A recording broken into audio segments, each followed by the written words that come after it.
그럼 지금부터 저희 실습으로 만나는 넷마이너5 네트워크 기초 연구 동향 분석 미니 웨비나 시작하도록 하겠습니다. 안녕하세요. 저는 사이람의 서정민 과장이라고 하고요. 오늘 이제 뒤에 이제 남윤종 연구원님과 함께 오늘 네트워크 기초와 연구 동향 분석에 대해서 실습과 함께 여러분들이 어떻게 넷마이너5를 이용하실 수 있는지 안내 드리도록 하겠습니다. 네. 먼저 저희 넷마이너5에 대해서 간단하게 소개를 드리겠습니다. 넷마이너5는 통합 데이터 분석 환경을 제공하는 플랫폼이라고 생각을 하시면 됩니다. 하나의 툴에서 처음부터 끝까지, 수집부터 분석까지 하나의 저희 넷마이너5라는 툴 안에서 처음부터 끝까지 가능한 모든 분석 워크플로우를 지원을 하고 있고요. 그리고 유연한 데이터와 분석 반복론을 제공합니다. 그래서 노드셋이나 네트워크 태블러 데이터를 임포트 하실 수 있고, 소셜 네트워크 분석이라든지 머신러닝, 테스트 분석까지 분석을 하실 수가 있습니다. 그리고 네트워크 분석과 시각화를 한 번에 제공하는 프로그램이에요. 그래서 넷마이너5는 중심성이나 커뮤니티, 위계 분석 등 이제 자주 사용되고 있는 네트워크 분석을 폭넓게 알고리즘으로 지원을 하고 있고, 이와 동시에 네트워크 맵을 효과적으로 시각화할 수 있게 새로워진 시각화 알고리즘을 제공하고 있습니다. 뿐만 아니라 이제 노드의 속성에 따라서 스타일링까지 하는 옵션을 제공 중입니다. 네, 마지막으로 저희가 AI 해석으로 복잡한 결과를 이해할 수 있는 AI 언어 모델 연동 기능을 추가를 했어요. 그래서 GPT나 제미나이 혹시 이제 본인의 PC에 올라마 같은 이제 로컬 LLM이 있다면 올라마 3 등을 이용해서 분석 결과를 자연어로 자동으로 해석하는 리포트를 제공해드리고 있고요.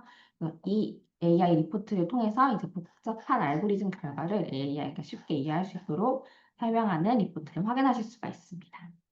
네, 저희가 좀 짧게 넷마이너5에 대해 소개 드렸고요. 오늘은 이제 실습으로 넷마이너5를 이용을 하시는 거니까 바로 실습으로 한번 진행을 해보도록 할게요. 네, 그래서 이번 웨비나에서는 두 가지 파트로 나누어서 실습이 진행될 예정입니다. 첫 번째는 이제 조직 네트워크를 이용한 네트워크 분석과 두 번째로는 오픈알렉스 데이터를 활용한 연구 동향 분석입니다. 저와 함께 이제 조직 네트워크를 이용해서 어떻게 네트워크 분석을 하면 되는지 더 폭넓게 넷마이너5에서는 네트워크 분석을 하려면 어떤 식으로 데이터를 가지고 오고 어떤 메뉴를 실행을 해야 되는지 함께 실습으로 진행을 해보도록 할게요. 네, 사전에 안내 받으셨겠지만 넷마이너5를 먼저 설치를 해주셔야겠죠? 네. 그래서 넷마이너5는 기본적으로 저희 넷마이너 홈페이지에 있는 다운로드 페이지에 가시면 다운로드 받으실 수 있습니다. 그래서 넷마이너 웹사이트에 서포트, 리소스 센터, 그리고 다운로드라는 메뉴로 들어가 보시면 이렇게 이제 넷마이너5 다운로드가 가능하시고요. 이제 다만 이제 저희는 이제 홈페이지 로그인이 필요하시다는 점, 그래서 미리 넷마이너 사이트에 가입을 해주시고 로그인 하신 다음에 다운로드를 이용해서 넷마이너5를 바로 이용을 하실 수가 있습니다. 네, 먼저 이제 넷마이너5가 그럼 어떤 모양을 이루고 있는지 환경 한번 살펴보도록 할게요. 상단에는 이제 주 메뉴들이 있고요. 여기서 어떤 분석을 할지 결정을 해주시는 겁니다. 그리고 이 밑에 이제 분석이나 넷마이너 이용에 편리하게 사용하실 수 있는 툴바 메뉴를 제공하고 있고, 왼쪽에는 이제 사용자가 인포트한 데이터, 그리고 그 사용자가 어떤 메뉴를 실행했는지 기록이 남는 프로세스 로그 화면과 아래에는 이 데이터들의 집합의 워크스페이스가 있고요. 가운데에는 아웃풋 패널이라고 해서 이제 분석 결과를 확인하실 수 있는 창이라고 보시면 돼요. 그리고 오른쪽에는 컨트롤 패널이라고 되어 있고, 여기서는 이제 분석이나 전처리, 그리고 스타일링 하실 때 어떤 옵션들을 선택하는지, 어떤 파라미터들을 선택하는지에 따라 달라지는 화면입니다. 그래서 저희는 넷마이너 실제 화면을 보면서 좀 더 자세하게 살펴볼게요. 네, 그래서 저희 맨 처음에는 넷마이너5의 파일을 오픈하셔서 데이터의 구조부터 한번 살펴보도록 하겠습니다. 네, 다들 넷마이너5 설치하셨을 거니까 바로 실행을 해보도록 할게요. 그래서 바탕화면에서 아이콘을 클릭하시거나 넷마이너5를 실행하시면 다음과 같은 화면이 뜨실 거예요. 맨 처음에는 이제 빔 프로젝트 파일이라는 이런 파일이 생겨나실 거고요. 넷마이너5는 .nm5라는 확장자를 가진 파일을 읽으실 수 있습니다. 그래서 아래에 보신 이 오픈 파일 메뉴를 이용을 하시거나 파일 오픈 메뉴를 이용하셔서 n-5의 파일을 가지고 오실 수 있습니다. 네. 저희는 n-5를 설치하셨을 때 자동으로 설치되는 샘플 데이터들이 있어요. 그 데이터를 열어서 한번 살펴보도록 할게요. 파일, 오픈 메뉴 선택해 주시고요. 로컬 디스크 C 드라이브 가셔서 사용자, 그리고 아마 사용자 계정명 폴더가 있을 겁니다. 이제 본인의 윈도우 PC의 사용자 계정명, 그 폴더 들어가 보시면 이렇게 n-5라는 폴더가 있을 거예요. 이 폴더로 들어가 보시고 샘플 데이터라는 폴더에 들어가 보시면 이렇게 여러 가지 샘플 데이터들이 있고요. 저희는 여기서 사이람 데이터셋이라는 폴더로 들어가 보겠습니다. 그리고 이 다음에 첫 번째에 있는 이제 오르기네 타이니 1이라는 폴더에 들어가 볼게요. 그러면 이렇게 이 폴더 밑에 오르기네 타이니 1이라는 파일이 있고요. 보시면 이게 확장자가 nmap 파일에서 n-5 프로젝트 파일이라고 되어 있습니다. 그 아이콘이 저희 n-5 아이콘이고요. 이 데이터를 선택하시고 열기를 누르시면 이제 nm5 파일이 열려지게 됩니다. 오른쪽에 보시면 이 파일 안에 있던 데이터셋과 워크스페이스를 확인하실 수가 있어요. 그래서 천천히 보시면 이렇게 노란색 아이콘으로 되어 있는 것이 바로 노드셋입니다. 노드의 속성이고요. 각각의 노드 라벨, 즉 노드의 아이디가 가장 첫 번째 컬럼에 오게 되고 이 노드들에 대한 속성 정보가 옆에 있는 컬럼에 표시되는 형태입니다. 그래서 이 데이터는 현재 이제 직원 간의 네트워크예요. 특정한 고용인 그 직원들 간의 네트워크고 이 직원들에 대한 각각의 정보가 노드의 속성으로 들어갔어요. 그래서 이 직원에 대한 그 학력이라든지 성별이라든지 그리고 부서라든지 근속 연수라든지 하는 노드의 속성이 컬럼으로 들어와 있습니다. 네, 그 다음에 이제 바로 밑에 있는 이 노드셋은 여러 개의 노드셋이 한 번에 들어올 수 있고요. 이 노드셋 밑에 있는 것들이 바로 네트워크 데이터입니다. 그래서 이 파란색으로 표시된 건 원모드 네트워크, 초록색으로 표시된 건 투모드 네트워크예요. 그래서 이 원모드 네트워크는 위에 있는 네트워크 노드 위에 있는 노드셋에 있는 노드들 간의 관계를 의미하는 거고 이 투모드 네트워크는 이 노드셋과 이 같은 이름을 가진 투모드 네트워크를 가진 이 다른 노드셋 간의 관계, 즉 서로 다른 노드셋 간의 관계를 이렇게 네트워크 소스 타겟으로 표시를 하고 있습니다. 첫 번째에 있는 워크 인터랙트를 보시면 소스, 타겟, 웨이트라는 기본적으로 세 가지 컬럼을 가진 데이터가 네트워크 데이터입니다. 그래서 이 소스에 있는 노드가 이 타겟에 있는 노드에게 연결을 보내는 구조이고요. 그래서 찰스와 콕은 이 소스 노드와 이 타겟 간에 연결이 있다라는 의미입니다. 한 행 하나가 하나의 링크라고 보시면 되고 이 웨이트는 그 링크에 대한 가중치를 의미합니다. 그래서 찰스가 이 데이터는 지금 현재 워크 인터랙트라고 해서 직원 간의 상호작용, 이제 업무적인 상호작용을 대한 설문조사 데이터이고요. 이 소스가 응답자, 타겟이 이 응답자가 지목한 사람. 그래서 찰스가 지목한 사람이니까 방향성이 있는 데이터로 소스에서 타겟으로 연결해 보낸다라고 이해를 하시면 될 것 같습니다. 그렇게 해서 이때 찰스와 데이비드가 지목을 했는데 이 지목에 대해서 협력 정도가 어느 정도인지를 5점 척도로 해서 그 중요도를 평가하도록 답변을 받은 거고요. 이러한 중요도를 바로 웨이트로 표시한 데이터입니다. 그 다음에 마찬가지로 이제 클럽 어플리에이션이라는 폴더 그 네트워크를 선택해 보시면 소스에는 아까 보신 그 직원들에 대한 정보가 노드들이 있고요. 이 타겟에는 클럽에 대한 정보들이 있습니다. 즉 다시 말해서 이 직원과 이 직원이 어떤 클럽에 속해 있는지에 대한 정보를 네트워크로 표시를 한 거예요. 그래서 서로 다른 노드셋 간의 투모드 네트워크를 보실 수 있습니다. 네, 여기까지 저희가 어떤 노드셋과 어떤 네트워크 구조를 이루고 있는지 한번 살펴봤고요. 이런 데이터셋들이 모여져 있는 것들을 데이터셋이라 하고 오른쪽에 보시면 프로세스 로그라는 것들이 있어요. 이 밑에, 이 세션 밑에 이제 앞으로 분석을 수행하실 프리프로세스부터 이제 비주얼라이즈까지 어떤 분석을 수행하시는지에 따라 해당하는 분석에 대한 기록이 여기 하나 둘씩 쌓이게 됩니다. 그리고 이런 데이터셋과 프로세스 로그가 한 덩어리로 뭉쳐진 것이 하나의 워크스페이스에 존재하게 되고요. 이러한 워크스페이스가 여러 개 존재할 수 있고 이 모든 데이터가 모인 것이 하나의 프로젝트 파일이라고 생각을 하시면 돼요. 그래서 넷마이너에서는 이러한 데이터 구조를 가지고 있다는 점. 네. 그래서 아까 보신 대로 하나의 프로젝트 파일에 여러 가지 워크스페이스가 있고 그 워크스페이스에 아까 보신 노드셋, 이 노드셋에 대한 네트워크, 그리고 마지막으로 태블러 데이터가 들어오게 됩니다. 이 태블러 데이터는 앞에 보신 노드셋과 네트워크와 달리 노드의 ID, 즉 노드에 대한 정보가 있는 게 아니고 순수하게 테이블 데이터가 들어오는 형식이에요. 그래서 굳이 ID가 필요 없고 주로 이런 머신러닝이나 아니면 텍스트 데이터를 분석하실 때 테이블 그 자체를 임포트하는 방식이라고 생각하시면 됩니다. 이 태블러 방식은 이따 뒤에 있을 연구 동향 분석에서 다시 한번 확인을 하실 수가 있어요.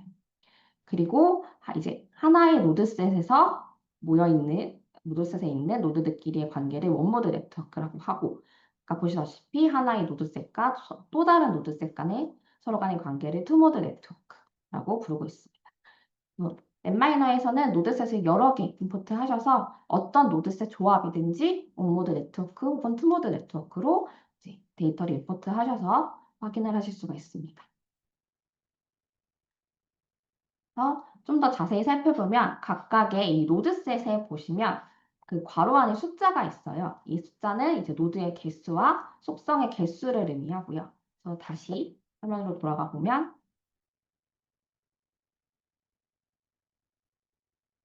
보시는 여기 앞에 있는 게 노드의 숫자, 그리고 노드의 수, 오른쪽에 있는 게 노드의 속성의 개수입니다. 즉, 6개의 컬럼이 있다는 거죠. 그리고 이 링크 데이터는 앞에 있는 게 링크의 숫자, 오른쪽에 있는 게 이제 링크의 속성의 수라고 생각하시면 돼요. 다만 유의하셔야 할 점이 넷마이너5는 멀티플 링크 구조를 갖고 있습니다. 즉, 이 찰스와 데이비드가 여러 개의 행으로 링크를 가지고 있다고 하면 이걸 따로 병합 처리를 하지 않고 온전히 모든 행으로 가지고 오게 되어 있어요. 그리고 그것을 기준으로 이 행의 수를 카운팅해서 링크의 숫자를 표시합니다. 그래서 나는 이 멀티플 링크 구조를 병합하고 싶다 하시면 상단의 프리 프로세스 메뉴를 이용을 하시면 되고요. 네트워크 분석을 하실 때에는 자동으로 넷마이너5에서 이 웨이트를 병합 처리해서 불러지게 됩니다. 네, 노드셋 이렇게 설명을 드렸고 이제 원머드 네트워크와 링크의 숫자고 이런 식으로 소스와 타겟 웨이트 구조를 가진 엣지 리스트 형태로 모든 네트워크를 확인하실 수가 있어요. 그리고 아까 설명드렸듯이 이 프로세스 로그 내에서는 분석이나 시각화 내역들이 하나둘씩 이제, 업데이트 되게 됩니다. 그래서 하나의 분석 및 시각화를 실행할 때마다 개별적인 세션이 열려서 앞에 있는 세션을 닫더라도 분석하셨을 때 선택한 옵션과 결과가 그대로 남아있어서 내가 다시 이 넷마이너5 프로젝트 파일을 열었을 때 그 결과를 다시 한 번씩 확인하실 수가 있어요. 네, 지금까지 간단하게 넷마이너5의 데이터 구조에 대해서 설명을 드렸고요. 지금부터는 이제 이 데이터를 어떻게 가지고 와서 네트워크 분석을 수행을 하는지에 대한 이제 튜토리얼을 한번 보여드리도록 하겠습니다. 다시 넷마이너5로 돌아오셔서 이번에 임포트부터 시작할 거기 때문에 빈 프로젝트 파일로 바꾸도록 할게요. 그러시면 이제 파일, 뉴, 프로젝트 메뉴를 해서 이 모든 데이터 그 현재 열린 프로젝트 파일을 닫으시면 되고요. 네, 지금 저희는 돈 세이브 버튼을 눌러서 이 데이터를 굳이 저장하지 않도록 하겠습니다. 저처럼 빈 화면을 만들어 주시면 되고 아니면 이 오른쪽에 있는 뉴 프로젝트 단축키를 이용을 하시면 돼요. 네, 다시 다 빈 프로젝트 화면으로 돌리셨죠? 그다음에 데이터를 임포트 한번 해보도록 하겠습니다. 이제 데이터를 임포트 한다는 건 어떠한 식으로 데이터가 구조화된 데이터가 넷마이너5로 받아들여질 수 있는지를 보시는 거예요. 그래서 파일, import, structured 메뉴를 이용을 해주시면 됩니다. 그래서 파일, import, structured 데이터 창이 뜨셨을 거고요. 여기서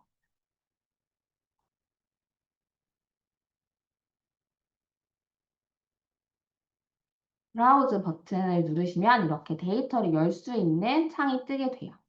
그럼 여기에 이제 메인 노드 셋, 원모드 네트워크 데이터, 서브 노드 셋, 투모드 네트워크 데이터 이렇게 네 가지 폴더가 있고요. 아까 저희가 파일을 미리 열었으니까 그 데이터, 그 파일에, 그 폴더에 그대로 남아있게 되는 겁니다. 네. 그래서 여기서 메인 노드셋과 서브 노드셋은 노드셋 데이터가 저장된 폴더이고요. 원모드 네트워크 데이터, 투모드 네트워크 데이터는 이제 원모드, 투모드 데이터가 있는 폴더겠죠. 그래서 먼저 메인 노드셋에 있는 노드셋은 이제 원모드 네트워크 데이터 용어로 따로 빼놓은 폴더라고 생각하시면 돼요. 그래서 메인 노드셋 클릭해 주시고 인플로이라는 데이터가 있으실 거예요. 한번 마우스 클릭해서 열어서 데이터 구조를 볼게요.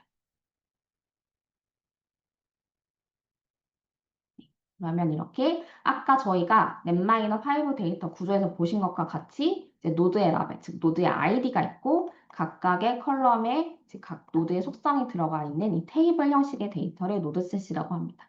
그래서 이 데이터를 임포트 하시면 되는 거예요. 네. 더 인플로이 노드셋을 선택해 주시고 보시면 이렇게 프리뷰 창에 데이터가 있고 이 데이터가 지금 헤더가 있는 데이터이기 때문에 컬럼 헤더를 체크를 미리 해주시면 됩니다.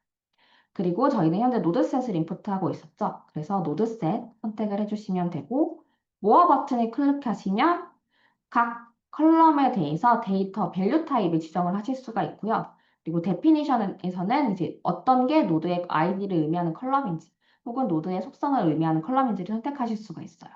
그래서 자동으로 하나씩 선택이 되어 있는데 뭐 내가 다른 컬럼을 노드 아이디로 선택하고 싶다 하면 노드 아이디로 선택을 바꿔주시면 됩니다. 저희는 지금 이대로 임포트를 할 건데 잠깐 다시 보시면 이 듀레이션에 0.5라는 숫자가 들어가 있어요. 이거는 플롯 형태의 데이터이고요. 즉 소수점이 들어간 거죠. 그래서 모어 버튼을 클릭하셔서 듀레이션에서 밸류 타입을 플롯으로 바꿔주시면 됩니다.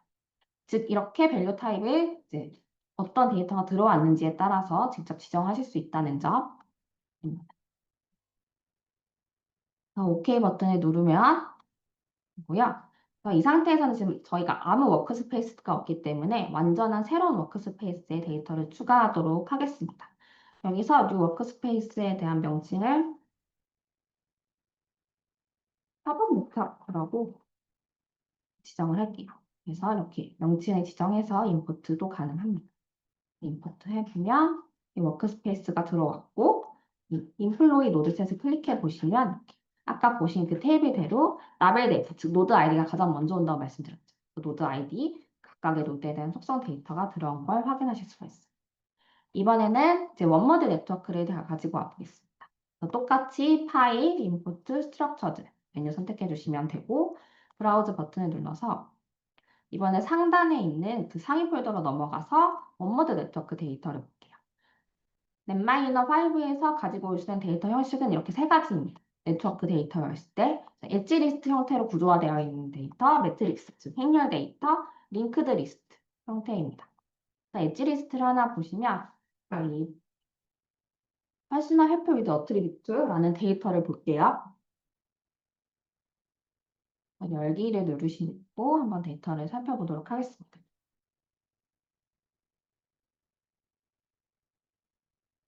네.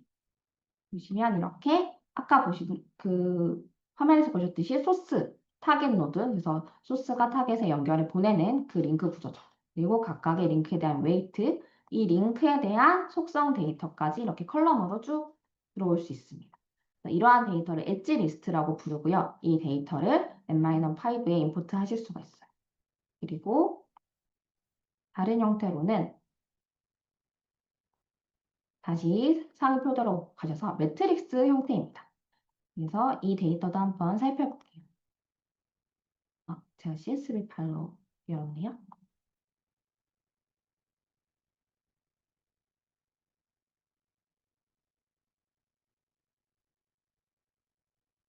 보시면 좀 익숙하실 거예요. 행렬 데이터니까. 자, 첫 번째 컬럼에 있는 게 소스 노드, 그리고 첫 행에 있는 노드들이 타겟 노드라고 생각하시면 됩니다. 즉, 그래서 존이 토마스에게 연결해 보내는 형태로 이제 각각의 셀의 값이 바로 웨이트를 의미를 하고요. 이렇게 0으로 들어와 있는 값들은 이제 넷마이너가 링크가 없다고 생각해서 이 링크는 임포트하지 않습니다. 이런 식으로 행렬 형식으로 된 데이터를 임포트 하실 수도 있고, 마지막으로 이제 링크드 리스트 형태를 볼게요. 링크드 리스트 형태를 클릭을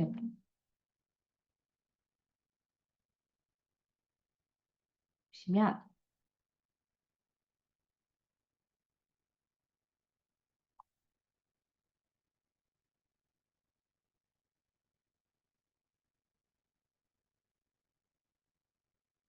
이렇게 첫 번째 컬럼에 있는 게 소스 노드이고요. 이 BR부터 이 다음 컬럼들에 있는 것들이 타겟 노드입니다.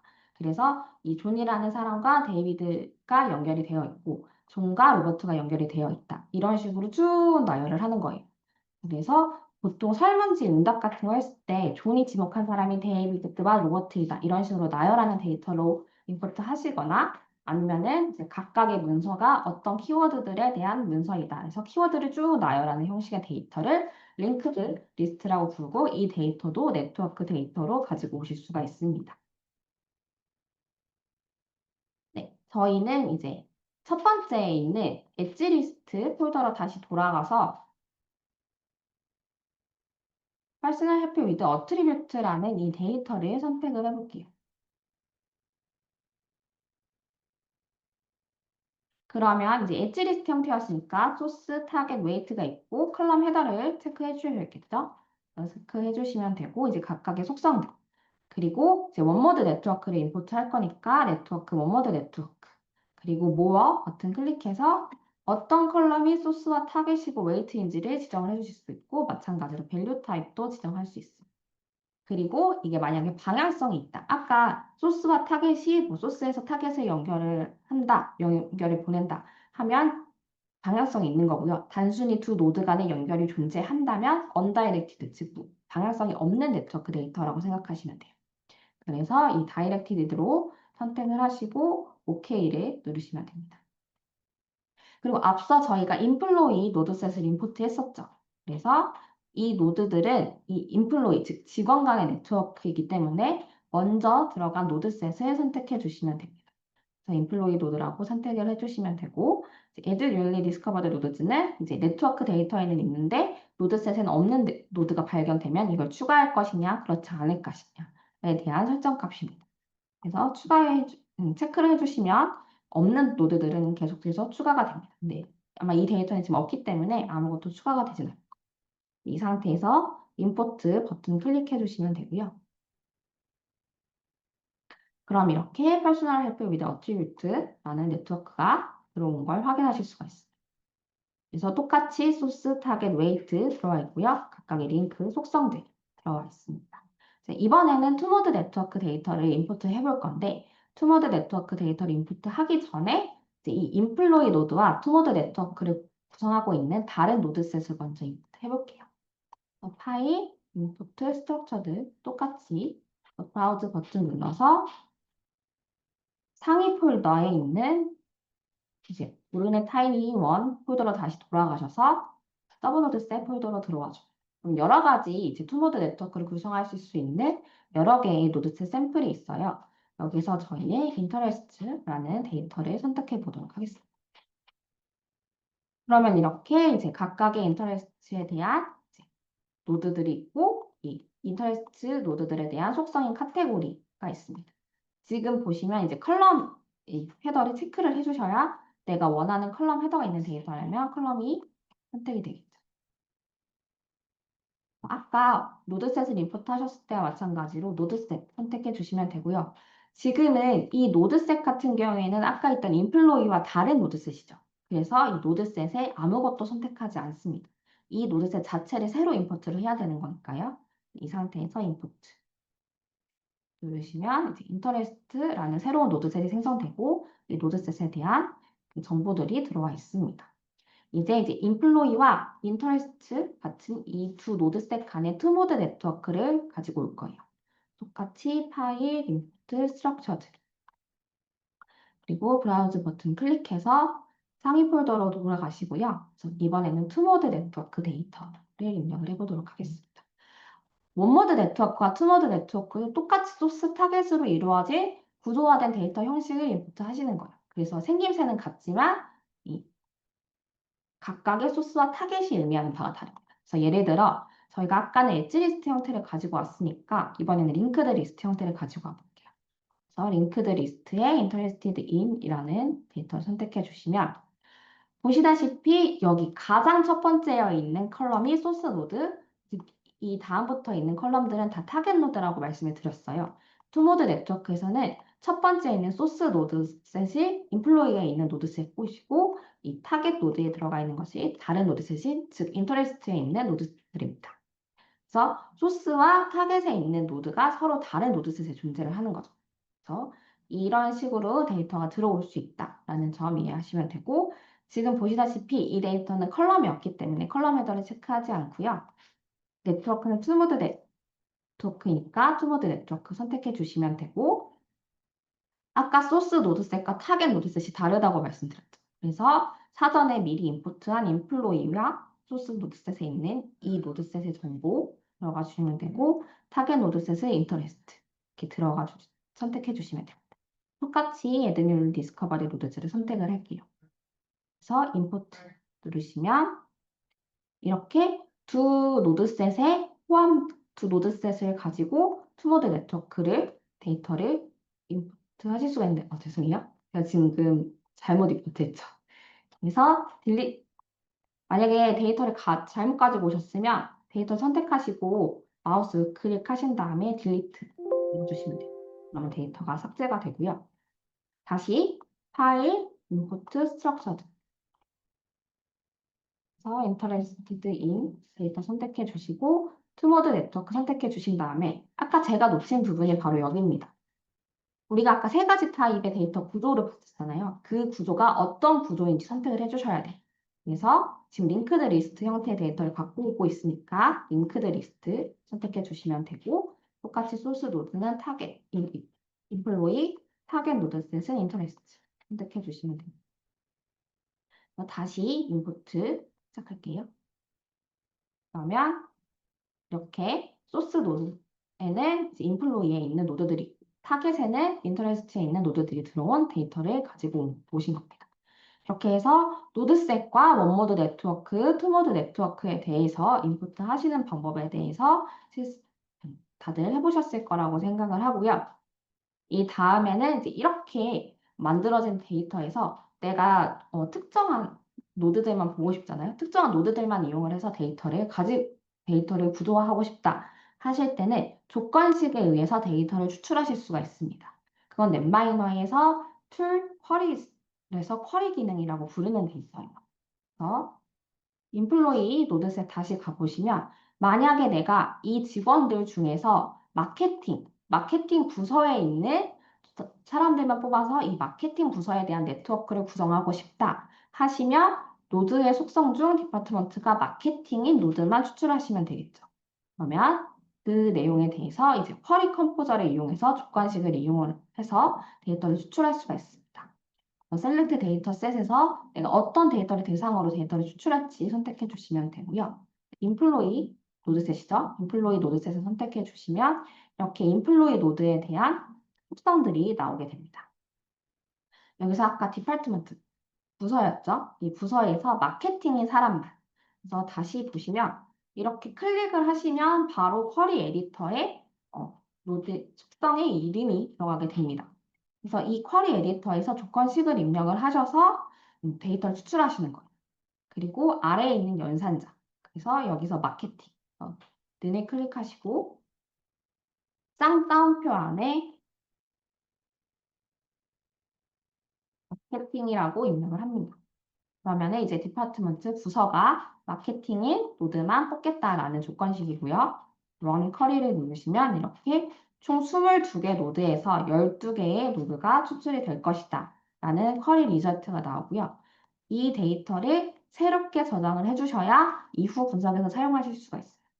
그래서 저장하실 때는 Apply Result 버튼 누르시면 되고, 쿼리 결과를 저장하시는 방법은 세 가지가 있습니다. 첫 번째는 Replace, 즉 이 데이터셋 자체를 교체를 하시는 방법이고요. 두 번째는 이 현재 데이터셋에 바로 추가하는 기능, 마지막은 이 밑에 워크스페이스 안에 새로운 워크스페이스를 만들어서 거기다가 데이터를 추가하는 기능. 그래서 총 세 가지 기능이 존재를 하고, 저희는 두 번째, 현재 데이터셋에 바로 비교를 하기 위해서 현재 데이터셋에 추가를 해보도록 할게요.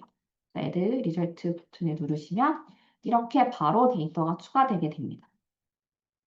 네, 그래서 지금 인플로이하고 쿼리하고 오늘 날짜가 적혀 있어요. 그래서 데이터를 가보시면 아까 보신 22개 노드 중에서 마케팅 부서에 있는 노드만 혹은 12개의 노드셋이 존재하고 이 노드셋 간의 네트워크, 이 노드, 즉 12명의 직원 간의 네트워크 데이터가 바로 추출돼서 나오고요. 마찬가지로 인터넷 투모드 네트워크도 이제 이 마케팅 부서에 속한 사람과 연결된 인터넷 네트워크만 추출돼서 새롭게 추가되게 됩니다. 이런 식으로 쿼리 기능을 활용하실 수도 있습니다. 지금 좀 창이 많이 열려 있어서 이 상단의 세션에서 마우스 우클릭, 클로즈 올 탭스 하면 지금 열고 계신 창을 모두 다 닫을 수 있어요. 좀 깔끔하게 보기 위해서 다 닫았고요. 이런 식으로 내가 조건문을 입력해서 원하는 노드만 추출하고 이러한 노드들만 추출해서 또 조금 더 세부적인 네트워크 데이터를 만드실 수가 있는 거예요. 이 다음에는 이제 저희가 데이터 추출까지 해봤으니까 임포트하고 데이터 추출도 해보셨죠. 이 다음에 이제 이 데이터를 그러면은 이 넷마이너5에서만 쓸 수는 없잖아요. 그래서 이 데이터를 어떻게 익스포트 하는지 한번 실습을 해보도록 하겠습니다. 네, 인플로이 지금 쿼리된 결과를 한번 열어보시면 이렇게 테이블 형식으로 되어 있죠. 이러한 테이블 형식으로 나타나는 모든 데이터들은 마우스 우클릭하시면 오픈 인 엑셀이라는 기능이 있습니다. 오픈 인 엑셀이라는 기능을 클릭하시면 저희가 보고 있는 이 데이터가 엑셀 파일로 열리게 돼요. 그래서 이렇게 엑셀 파일로 바로바로 열리게 되고 이건 지금 임시 파일이기 때문에 따로 별도로 저장을 해주셔야 되고요. 그래서 바로바로 엑셀로 데이터를 옮기실 수 있다. 그리고 혹은 여러 개의 데이터가 있잖아요. 이 데이터를 한 번에 내가 내보내고 싶다 하시면 파일, 익스포트 이 메뉴들을 사용해 주시면 됩니다. CSV 데이터를 CSV 형식일지 엑셀 형식일지에 따라 다른데 엑셀 파일 한번 눌러보시면 이렇게 어떤 데이터를 내보낼 건지 선택을 하시면 되고요. 전체 선택을 누르면 전체 데이터가 한 번에 익스포트 됩니다. 익스포트 엑셀 파일을 누르시면 이렇게 어떤 디렉토리, 어떤 경로에 저장할지 묻는 창이고요. 여기서 엑셀 파일의 명칭을 입력을 해주겠어요. 저희는 인플로이가 그냥 바로 입력할게요. 그리고 이 네트워크 옵션이라는 건 지금 보시는 이 데이터셋에는 노드셋뿐만 아니라 네트워크 데이터가 있잖아요. 그래서 이 네트워크 데이터를 매트릭스 형태로 익스포트 할지 아니면 엣지리스트 형식으로 익스포트 할지를 선택하시는 거예요. 그래서 만약에 매트릭스 형태로 익스포트 하시면 매트릭스 형태로 필요하신 이 데이터 구조가 필요한 다른 궤도 이대로 사용하시면 되겠죠. 저희는 좀 간단하게 하기 위해서 엣지리스트 형태로 선택해서 익스포트 해보도록 할게요. 네, 여기까지 e스포츠까지 설명을 드렸고요. 이번에는 이제 이런 데이터를 가지고 어떻게 네트워크 분석을 할지에 대해서 실습을 한번 해보도록 하겠습니다. 이번 실습에서는 연결 차수 분석과 커뮤니티 분석 두 가지를 해볼 거예요. 그래서 이 인플로이 직원 간의 네트워크 내에서 누가 가장 연결 수가 높은지, 즉 연결된 직원들이 많은 사람이 누구인지 살펴보고 그리고 이 네트워크 구조에서 어떤 응집 그룹을 갖고 있는지를 살펴볼 겁니다. 그래서 지금 보시는 퍼스널 헬프 위드 어트리뷰트라는 데이터는 이 직원 간에 서로 사적인 개인적인 도움을 받았는지에 물어보고 이 존이라는 사람이 데이비드라는 사람에게 도움을 받았다. 이런 식으로 지목을 한 데이터예요. 네, 그러니까 결과적으로 사적인 도움 관계 네트워크 데이터라고 생각을 하시면 되는 거죠. 그래서 이 연결 차수 분석을 통해서 이 노드가 얼마나 많은 링크와 연결되어 있는지, 즉 얼마나 많은 사람들과 연결이 되어 있는지를 통해서 이 사적 네트워크 내에서 어떤 노드가 가장 많은 도움을 주었는지 도움을 주고받았는지를 의미를 합니다. 그래서 네트워크 분석은 상단의 네트워크 메뉴를 사용을 해주시면 되고요. 그래서 네이버 디그리를 선택해 주시면 됩니다. 네트워크 네이버 디그리 메뉴를 선택을 해주시면 되고요.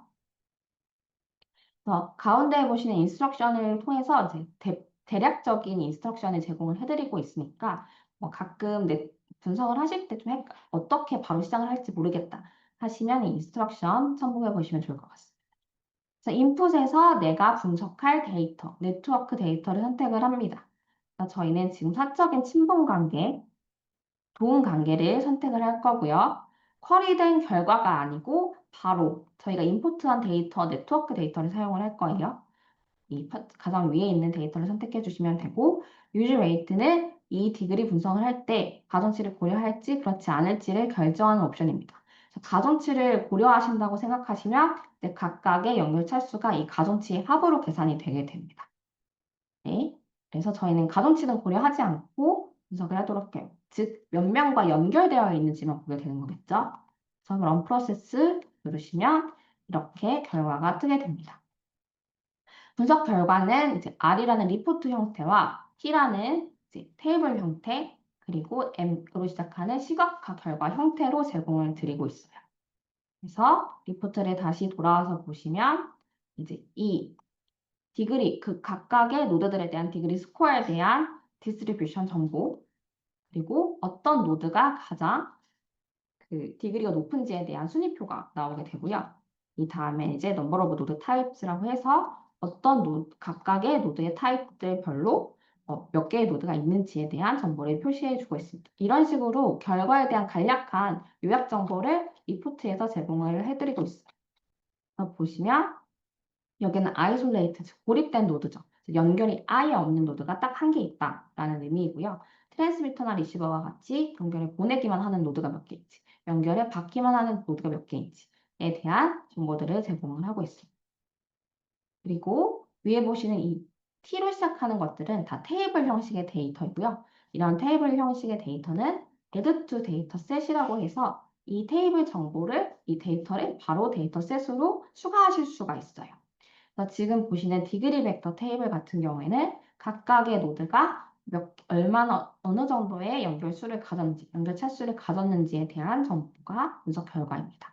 그래서 이렇게 내림차순과 오름차순으로 누가 가장 연결수가 높은지. 인디그리는 이제 내향 연결이라고 해서 연결을 받는 사람, 아웃디기는 연결을 보내는 사람. 그래서 연결을 이제 7명에게 선택을 받은 사람이 이제 수잔이라는 노드이고요. 반대로 수잔은 3명에게 이제 세 명에게 도움 관계를 주고받았다고 지목을 한 거죠. 이런 식으로 네트워크 내에서 누가 가장 연결을 많이 주고받았는지를 이 디그리 벡터를 통해서 확인하실 수가 있어요. 그래서 Add to Dataset 버튼 클릭해 보시면 노드 어트리뷰트라는 메뉴가 뜨실 거예요. 노드 어트리뷰트 클릭하시고 이 결과를 바로 내가 인플로이 노드에 대해서 추가를 할 건지 말 건지를 선택하시는 옵션이죠. 셀렉트 올 누르시고 인디그리, 아웃디그리 모두 다 추가해 보겠다. 그래서 OK 버튼을 누르면 이 내가 보고 있는 이 분석 결과가 노드의 속성으로 추가가 됩니다. 인디그리 디스트리뷰션, 아웃디그리 디스트리뷰션에서 이 각각의 디그리에 대해 밸류별로 프리퀀시나 프로포션 그리고 커뮤니테이스 프로포션을 제공을 해드리고 있고요. 그리고 마지막으로 이제 노드 타입. 아까 설명한 노드별로 어떤 타입인지에 대한 정보입니다. 이것도 add to dataset 노드 어트리뷰트로 추가해 볼게요. 그래서 노드의 특성으로 추가하실 때는 이 아래에 있는 add to dataset 누르셔서 노드 어트리뷰트 메뉴 선택하시고 add 노드 어트리뷰트에서 어떤 컬럼을 선택할지 선택해 주시고 OK 버튼을 누르시면 추가가 됩니다. 그리고 이제 스프링 가보시면 이 분석 결과를 아까 저희가 네트워크 분석 결과와 시각화를 제공한다고 했어요. 그래서 이 분석 결과를 반영한 시각화 화면입니다. 그래서 이 상태에서 오른쪽에 보시는 이 인스펙트 탭을 누르시면 이 각각의 노드의 크기가 인디그리 기준으로 노드의 크기가 달라진 거고요. 아웃디그리를 선택하면 아웃디그리 기준으로 노드의 크기를 잘나게 표현하실 수가 있습니다. 네, 여기까지 디그리 분석에 대해서 설명해 드렸고요. 이 다음은 이제 커뮤니티 분석에 대해서 한번 실습을 해보도록 할게요.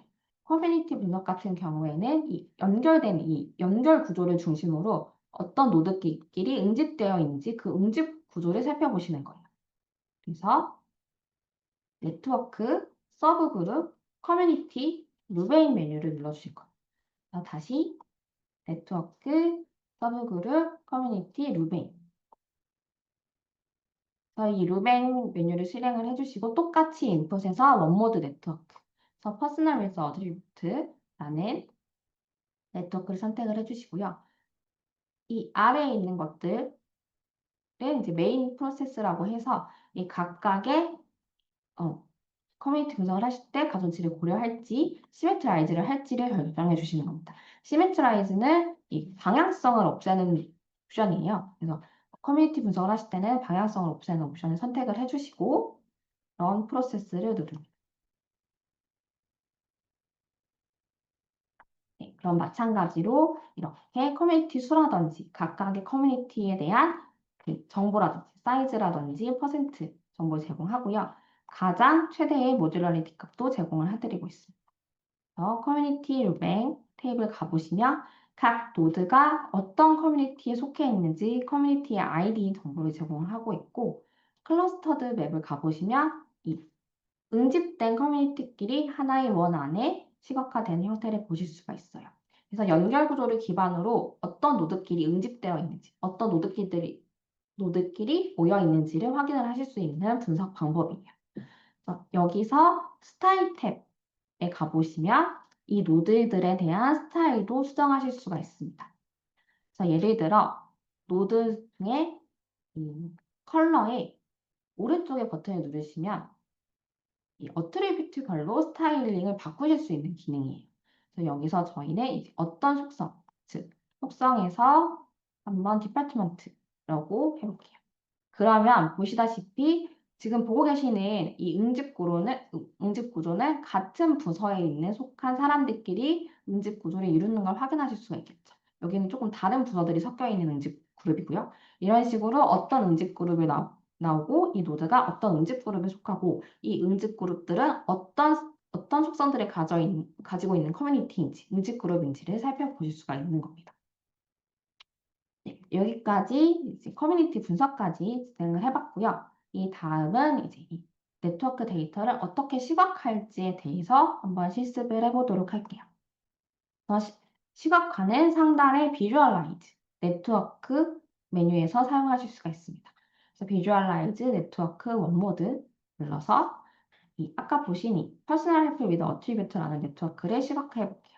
그래서 먼저 시각화하실 때는 노드셋을 선택해 주셔야 돼요. 그래서 나는 지금 인플로이 노드셋 밑에 있는 퍼스널 헬프 위드 어트리뷰트 네트워크를 시각화하는 거죠. 이렇게 뭐 이름을 확인하시기 어려우시면 이렇게 컨트롤 패널을 늘리셔서 확인하실 수 있습니다. 네, 그 상태에서 런 레이아웃을 눌러보시면 이렇게 시각화된 결과가 확 나오게 됩니다. 여기서 저희는 아까 추가한 노드 속성을 바로 시각화에 변경해 보도록 할게요. 아까 인플로이 노드셋에 저희 노드 속성으로 분석 결과, 디그리 분석 결과 추가했었죠. 그래서 인디그리와 아웃디그리 노드 타입이 같이 추가되어 있는 걸 확인하실 수가 있습니다. 그래서 다시 이 비주얼라이즈 세션으로 돌아오셔서 이 속성을 반영한 시각화로 변경을 해보도록 할게요. 그래서 오른쪽에 있는 스타일 탭 누르셔서 사이즈에 이 디그리를 반영해 보도록 하겠습니다. 똑같이 오른쪽에 있는 스타일 어트리뷰트를 누르시면 되고 여기서 이제 아까 추가한 인디그리로 반영을 해보도록 할까요? 그러면 이제 디그리가 높은 순서대로 노드의 크기가 커진 걸 확인하실 수가 있고요. 지금 보시기에 너무 노드가 크다 싶으면 이 민맥스 값을 조정하셔서 한 8 정도로 조정을 하시면 최대의 노드 크기를 지정을 해서 각각의 노드 어트리뷰트, 즉 인디그리 값별로 노드의 크기를 달라지게 하는 시각화를 확인하실 수가 있습니다. 그리고 이렇게 원모드 네트워크 시각화를 했으니까 이번에는 투모드 네트워크 시각화를 해볼게요. 그래서 비주얼라이즈, 네트워크, 멀티모드를 선택하시면 됩니다. 다시 비주얼라이즈, 네트워크, 멀티모드 선택을 해주시면 되고요. 똑같이 노드셋 선택해 주시는데 지금 저희 투모드 네트워크니까 노드셋을 2개 선택하셔야겠죠. 그래서 인플로이와 아까 추가한 투모드 네트워크의 데이터인 인터레스트 얘를 선택을 해줍니다. 네, 선택을 하고 이 두 노드 간의 투모드 네트워크인 인터레스티드 인이라는 네트워크를 선택해 볼게요. 그리고 런 레이아웃을 누르시면 이렇게 투모드 네트워크가 시각화가 됩니다. 여기서 스타일 탭을 누르시면 각각의 원하는 노드셋별로 이제 시각화를 스타일링을 변경하실 수가 있어요. 여기까지 저희가 가장 기본적인 네트워크 분석에 대해서 다뤘고요. 이 분석 방법들을 이용을 해서 다른 네트워크 데이터에 대해서 적용을 해보시면 이제 기본적으로 네트워크 연결 차수 분석과 커뮤니티 분석을 수행하실 수가 있는 겁니다. 이 다음 세션은 이제 오픈 알렉스 데이터를 이용을 해서 연구 동향 분석을 한번 진행을 해볼 거고요. 이 다음 세션은 이제 남윤종 연구원이 함께 진행하도록 하겠습니다. 네. 만약에 이 데이터를 저장하고 싶으시면 파일, 세이브나 세이브 에즈 데이터 메뉴를 선택하셔서 저장을 해주시면 되고요. 저는 이제 분석 전에 다시 프로젝트 파일을 다시 되돌려 놓고 갈게요.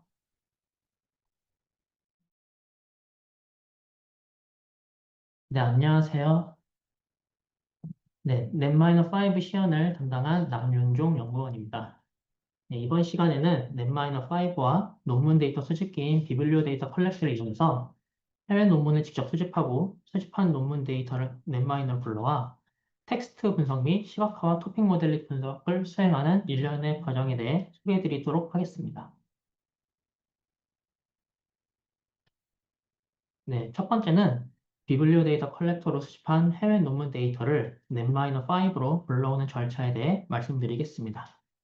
본격적인 시연에 들어가기 전에 먼저 논문 데이터 출처 중 한 곳인 오픈알렉스에 대해서 잠깐 소개를 드리도록 하겠습니다. 네, 오픈알렉스는 2022년 1월 마이크로소프트 아카데믹 그래프, 줄여서 MAG에서 구축한 대규모 학술 그래프 데이터베이스를 기반으로 출시된 학술 데이터베이스입니다. 기존의 논문 데이터를 수집할 수 있는 타 사이트와 달리 오픈알렉스는 유료 구독, API 인증 키 신청 필요 없이 누구나 무료로 쉽게 접근할 수 있다는 특징이 있습니다. 예, 또한 오픈알렉스는 인문, 예술, 사회과학, 자연과학 등 다양한 학문 분야의 학술 성과를 포괄적으로 세계화하려는 접근 방식을 취하고 있습니다. 네, 특히 사회과학 분야는 다른 데이터베이스 대비 오픈알렉스에서 더 높은 비중을 차지하며 응용과학, 의학, 기술 분야에서는 스코퍼스와 웹 오브 사이언스보다 전반적으로 더 균형 잡힌 분야별 분포를 나타냈습니다. 이는 오픈알렉스의 색인 정책이 학문 분야의 다양성을 더 잘 반영하고 있다는 것을 의미합니다. 자, 그러면 본격적으로 넷마이너5와 비블리오 데이터 컬렉트를 실행시켜 논문 데이터 수집을 해보도록 하겠습니다. 네, 넷마이너로 돌아오셔서 상단 익스텐션에 비블리오 데이터 컬렉터를 클릭하십니다. 네, 이렇게 비블리오 데이터 컬렉터 창이 나타난 것을 확인하실 수가 있고요. 네, 현재 비블리오 데이터 컬렉터에서는 스프링거, KCI, 오픈알렉스 논문을 수집할 수 있습니다. 앞서 소개드린 오픈알렉스에서 인공지능 관련 해외 논문을 수집하도록 하겠습니다.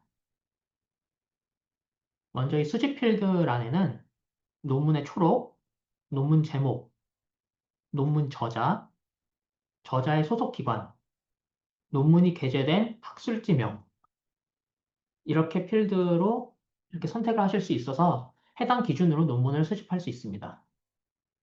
이렇게 All 버튼을 클릭을 하신 다음에 키워드를 입력해 보도록 하겠습니다.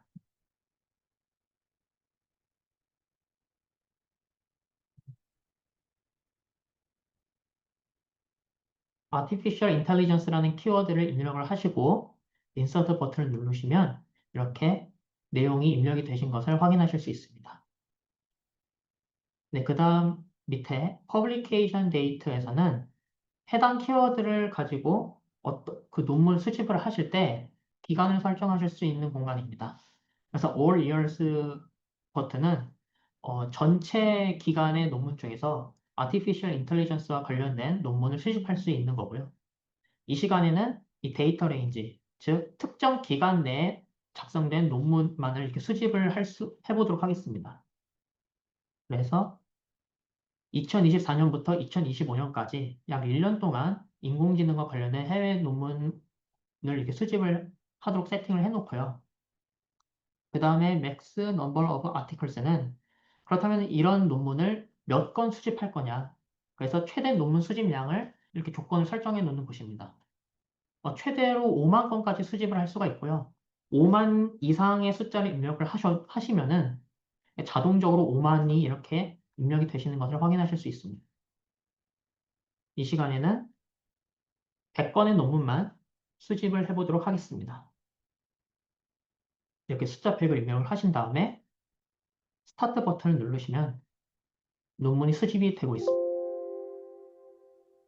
네, 논문 수집이 완료가 되었고요. 수집된 논문을 한번 확인해 보도록 하겠습니다. 네, 이렇게 논문의 제목, 논문 저자, 논문의 초록, 키워드, 학술지명, 그리고 저자의 소속 기관, 그리고 출시된 그 연도, 그 다음에 인용 횟수가 이렇게 나타나는 것을 확인하실 수가 있습니다. 네, 100건 수집했기 때문에 이렇게 100건이 수집 결과로 나타나는 것을 확인하실 수가 있고요. 자, 그럼 이렇게 수집한 논문 데이터를 넷마이너5로 불러와야 합니다. 그러기 위해서는 넷마이너5로 방금 수집한 논문 데이터를 불러오기 위해서는 프리프로세스라는 과정을 거치셔야 합니다. 그래서 이 프리프로세스 버튼을 클릭을 하시면 네, 먼저 이렇게 선, 선택을 하신 다음에 프리프로세스를 누르시면 또 다른 팝업 창이 나타나는데요. 상단의 타겟 데이터는 수집된 논문 데이터 중에서 어떤 데이터를 가지고 올 거냐. 그래서 논문의 제목, 논문의 초록, 그리고 동시, 논문의 제목과 초록을 동시에 전처리를 할 수 있는, 선택할 수 있는 공간이 나타납니다. 이번 시간에는 타이틀과 초록을 모두 다 전처리를 하도록 하겠습니다. 수집된 논문은 모두 영어로 이루어져 있기 때문에 랭귀지는 잉글리시로 선택을 하고요. 어떤 추출할 단어의 품사를 선택을 하는 공간입니다. 그래서 명사, 부사, 형용사, 동사 등의 다양한 품사들을 선택을 할 수가 있고 이번 시간에는 명사만 선택을 해서 추출을 해보도록 하겠습니다. 그래서 스타트 버튼을 누르시면은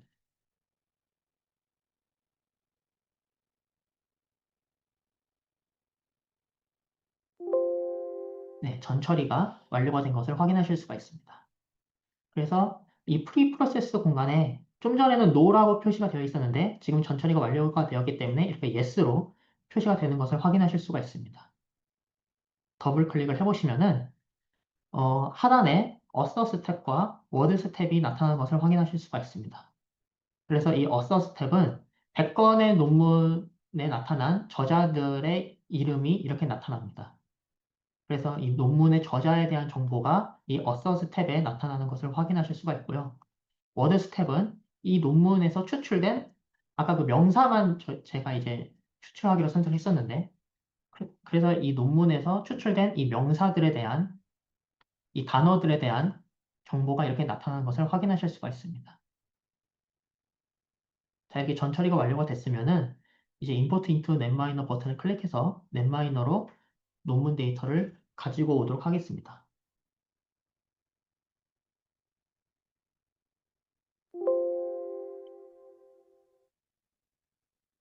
네, 그래서 뒤에 있는 넷마이너 5를 확인해 보시면은 좀 전에 확인하셨던 이 논문의 저자, 그리고 논문, 그리고 추출된 단어를 이렇게 확인하실 수가 있고요.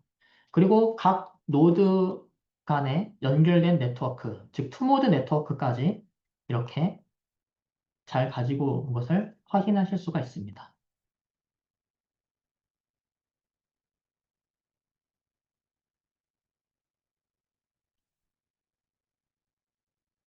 네, 이제 넷-5로 불러온 논문 데이터에서 분석에 필요한 키워드를 추출하기 위한 자연어 처리와 유의어, 지정어, 제외어를 비롯한 사용자 사전을 적용하는 과정에 대해 소개드리겠습니다. 먼저 넷-5로 업데이트되면서 사용자 사전의 구성이 변경되었습니다. 넷-4에서는 유의어, 지정어, 제외어 등의 사전을 작성하기 위해 각각 다른 텍스트 파일 또는 CSV 파일을 생성했었던 반면 넷-5에서는 하나의 엑셀 또는 하나의 CSV 파일로 생성할 수 있어 사전 관리의 편의성이 증대되었습니다. 그래서 아마 샘플 데이터를 다운로드 받으셨을 때 이 AI 언더바 딕트라는 엑셀 파일을 확인하실 수가 있습니다. 이게 그래서 이번에 넷-5로 업데이트되면서 새로 변경된 사용자 사전 파일의 하나의 예시를 지금 보고 계시는 겁니다. 그래서 먼저 유의어 사전 같은 경우는 기존의 링크드 리스트 형태로 가로로 한 줄로 작성하던 것에서 이제는 이렇게 쏟 이렇게 엣지 리스트 형태로 작성하는 것으로 변경이 되었습니다.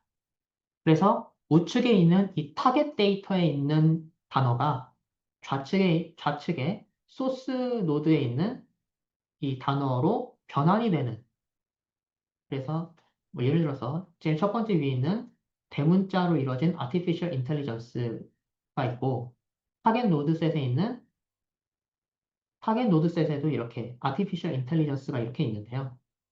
지금 보시면 이 뒤에 이렇게 소문자로 되어 있고 앞에는 이렇게 대문자로 되어 있는데요.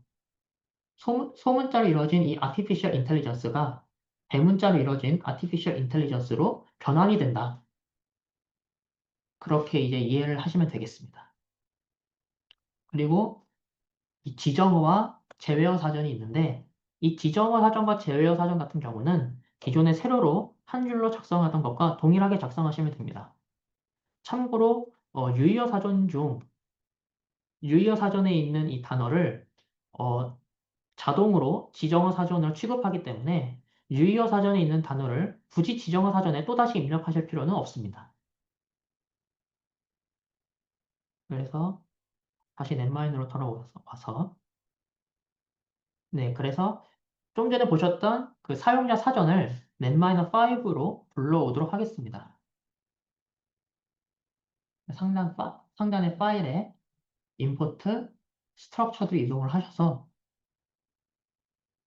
이렇게 사용자 사전이 있는 경로로 이동을 하신 다음에 데이터를 선택하시고 열기를 누르시면은 이렇게 사용자 사전이 나타나는 것을 확인하실 수가 있습니다. 그래서 좀 전 그 일부에서 확인하셨던 것처럼 지금 보시면은 제일 첫 번째 값이 이 칼럼명으로 지정이 되어 있습니다. 그래서 이 칼럼명을 헤더로 변환해 주기 위해서는 이렇게 칼럼 헤더라는 부분을 체크를 해주시면은 이렇게 소스, 타겟, define, except라는 칼럼이 이렇게 except라는 이 값이 이렇게 칼럼명으로 지정이 되시는 것을 확인하실 수가 있습니다.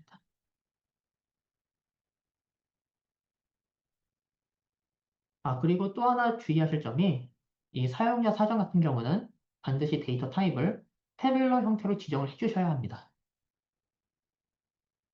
그래서 이 태블러 형태로 그 사용자 사전을 이제 불러오도록 하겠습니다. 네, 그래서 이 우측에 워크 트리를 보시면은 이렇게 AI 딕트라고 사용자 사전이 잘 가지고 온 것을 확인하실 수가 있습니다.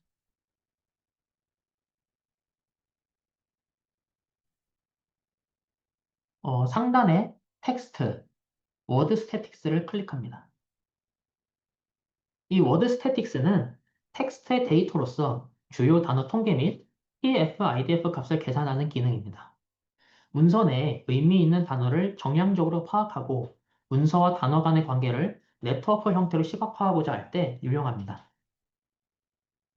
우측 컨트롤 패널에서 분석을 수행할 문서인 articles를 선택을 하신 다음 이 articles의 속성으로 타이틀과 abstract을 선택합니다. 해당 논문은 영어로 이루어진 논문이기 때문에 랭귀지는 잉글리시를 그대로 선택을 해주십니다. 그리고 하단에 이 케이스 센서티브라는 기능이 있는데 이 케이스 센서티브 같은 경우는 영어를 선택할 때만 나타납니다. 그래서 이렇게 한국어로 지정할 때는 케이스 센서티브가 안 나타나는데 잉글리시를 누르면은 이렇게 케이스 센서티브가 활성화됩니다. 그래서 이 케이스 센서티브 같은 경우는 이 영어의 대소문자를 구분하는 기능을 합니다. 그래서 이렇게 케이스 센서티브를 체크를 해제하시면은 추출된 단어를 모두 소문자로 변환합니다. 이번 시간에는 대문자와 소문자를 구분하기 위해서 케이스 센서티브를 체크를 해주겠습니다. 그리고 하단에 이 part of speech는 추출할 단어의 품사를 지정하는 구간입니다. 명사만 추출하기 위해서는 명사만 추출하기 위해서 지금처럼 보통 명사와 고유 명사를 선택을 해주도록 하겠습니다. 네, 그 다음에 이 프로세싱 레벨은 텍스트를 문장, 문단, 문서 단위로 분할할지를 결정하는 이 패널입니다. 그래서 문장, 문단, 문서 이렇게 셋 중 하나를 선택하실 수가 있고요. 이번 시간에는 문서 기준으로 텍스트를 추출을 하도록 하겠습니다. 네, 이제 사용자 사전을 적용할 차례입니다. 그래서 이 유저 딕셔너리를 활성화하시면은 이렇게 아래 선택할 수 있는 드롭다운 박스가 나타나는데요. 이 딕셔너리 데이터를 클릭하시면은 좀 전에 제가 태블러 형태로 불러왔던 AI 딕트라는 사용자 사전이 나타납니다. 체크를 해주시면은 이렇게 뒤이어서 아래 드롭박스도 활성화되어 있는 것을 확인하실 수가 있습니다. 이 시소러스 같은 경우가 이제 유의어 사전에 해당하는 거고요. 이 메인 워즈의 소스, 내가 변경하고자 하는 단어가 있는 칼럼을 입력을 해주시고, 이 두 번째의 시노님에는 타겟 데이터에 위치한 그 단어들을 불러와야 하기 때문에 타겟이라는 칼럼을 설정을 합니다. 네, 그 다음 define words 같은 경우에는 이 define이라는 지정한 사전을 이제 체크를 해주시고, exception words 같은 경우에는 제외 사전을 의미하는 except라는 칼럼을 선택해 줍니다. 네, 이렇게 하시면은 사용자 사전을 적용할 준비가 다 완료가 됐습니다. 만약에 이 유저 딕셔너리를 활성화하지 않고 런 프로세스를 누르시면은 사용자 사전이 적용이 되지 않은 상태에서 워드 스태틱스가 실행이 됩니다. 그래서 사용자 사전을 분석에 적용하기 위해서는 이렇게 유저 딕셔너리를 반드시 활성화를 해주시고 런 프로세스 버튼을 클릭해 주시면 됩니다. 실행을 해보시면은 워드 스태틱스가 지금 실행이 되고 있고요.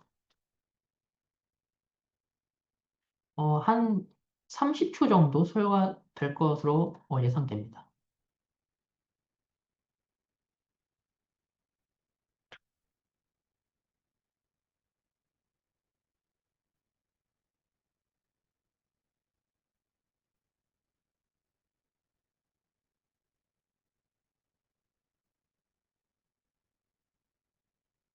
네, 분석 결과가 나왔습니다.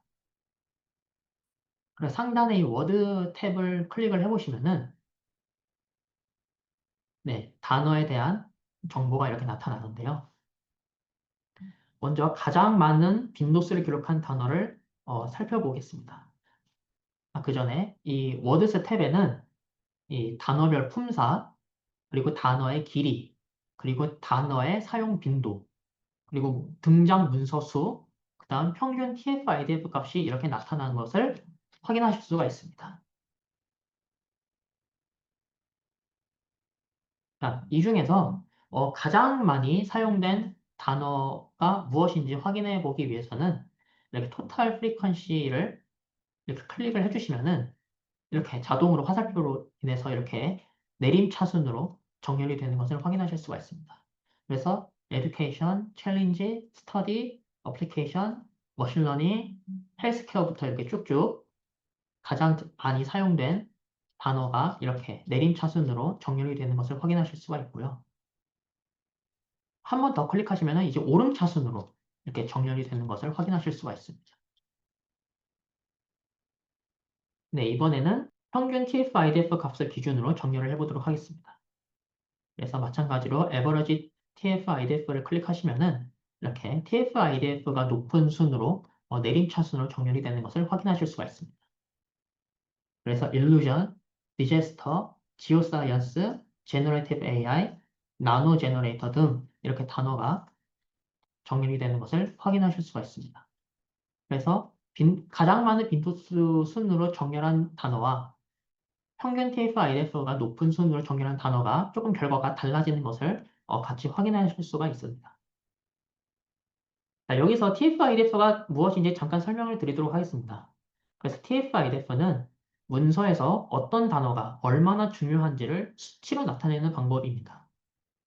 한 문서에서 자주 나오지만 전체 문서에서는 드물게 등장하는 단어에 높은 점수를 부여하고 점수가 높을수록 해당 문서에서 중요한 키워드라고 볼 수 있습니다.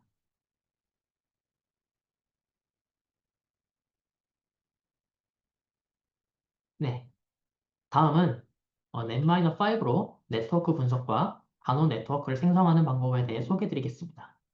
그래서 넷마이너 상단에 프리프로세스, 텍스트, 워드 네트워크를 확인하면 슬라이딩 윈도우와 코어 어커런스가 나타나는 것을 확인할 수 있습니다.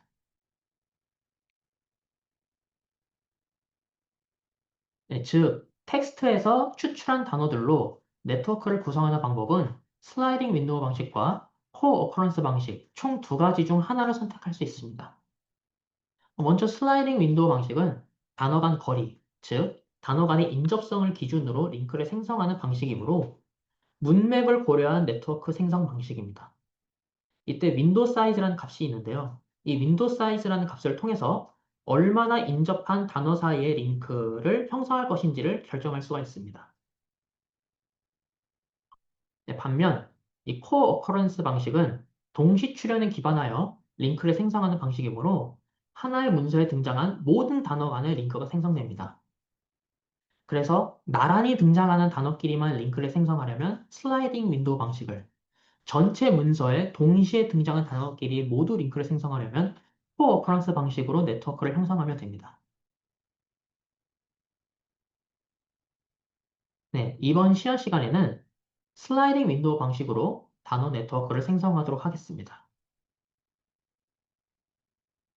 그래서 프리프로세스, 텍스트, 워드 네트워크, 슬라이딩 윈도우를 선택을 합니다.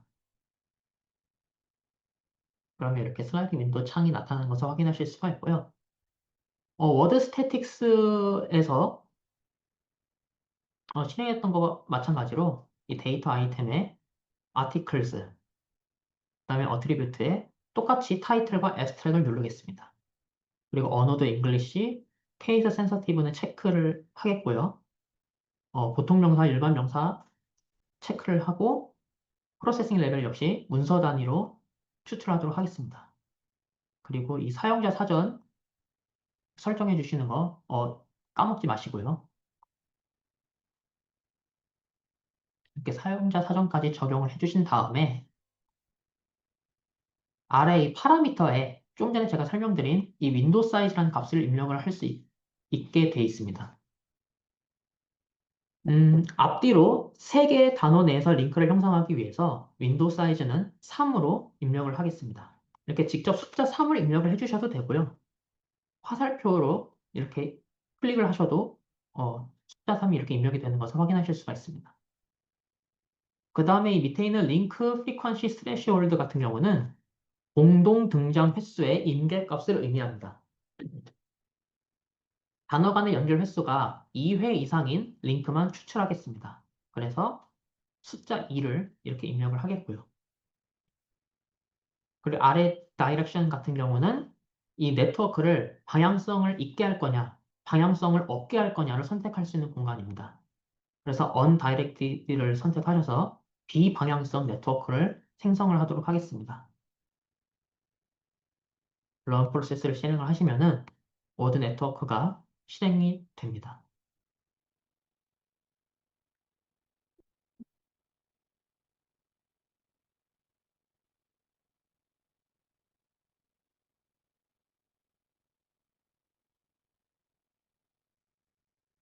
네, 분석 결과가 완료되었습니다.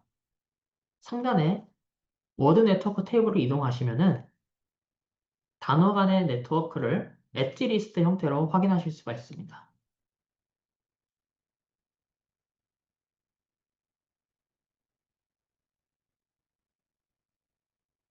하단에 Add to Dataset 버튼을 클릭하신 다음에 텍스트 네트워크 아이템즈를 선택하십니다. 그럼 이렇게 팝업창이 나타나고요. 이렇게 생성된 워드 네트워크를 새롭게 넷-5 그 좌측에 있는 워크트리로 불러오도록 하겠습니다.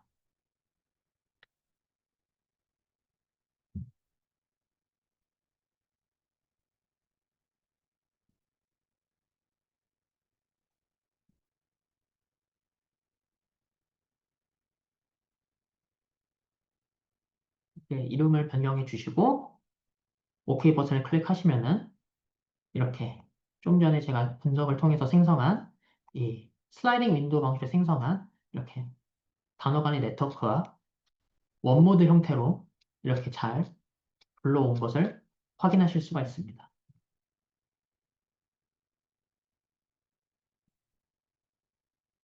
네, 좀 전에 새롭게 추가한 워드 노드셋에서 단어의 길이와 단어의 사용 빈도수를 기준으로 한번 정렬을 해보도록 하겠습니다. 네, 그랬을 때 지금 보시는 것처럼 사용자 사전으로 미처 걸러내지 못한 불필요한 단어들이 나타나는 것을 이렇게 확인하실 수가 있습니다.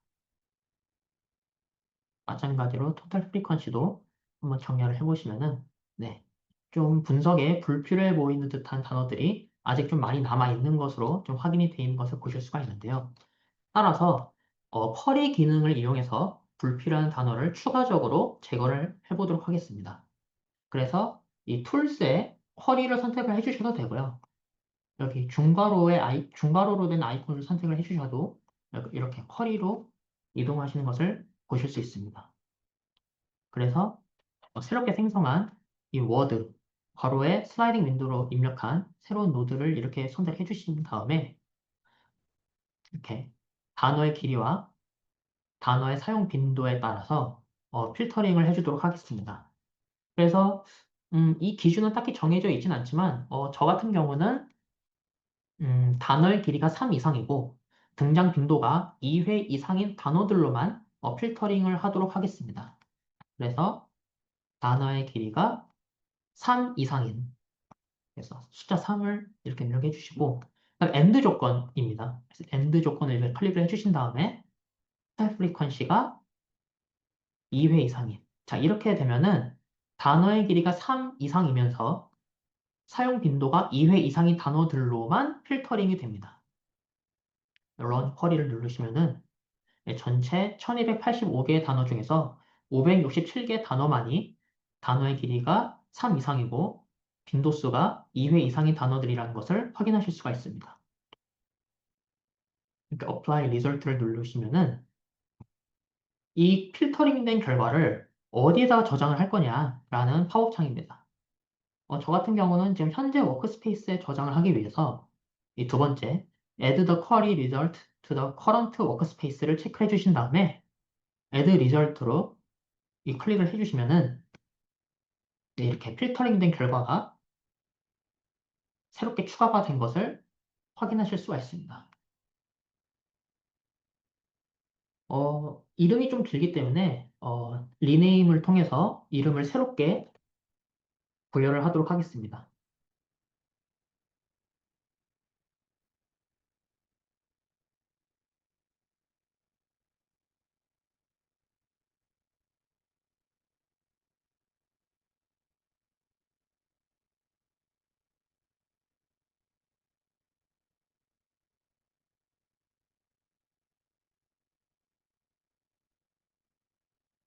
네, 이렇게 되면은 필터링된 단어, 즉 단어의 길이가 3 이상이고 사용 빈도수가 2회 이상의 단어들로만 이렇게 필터링이 된 것을 확인해 보실 수가 있습니다. 자, 그럼 이 상태에서 한번 단어 간의 네트워크를 시각화해 보도록 하겠습니다. 상단에 Visualize, Network, 원모드를 클릭하신 다음에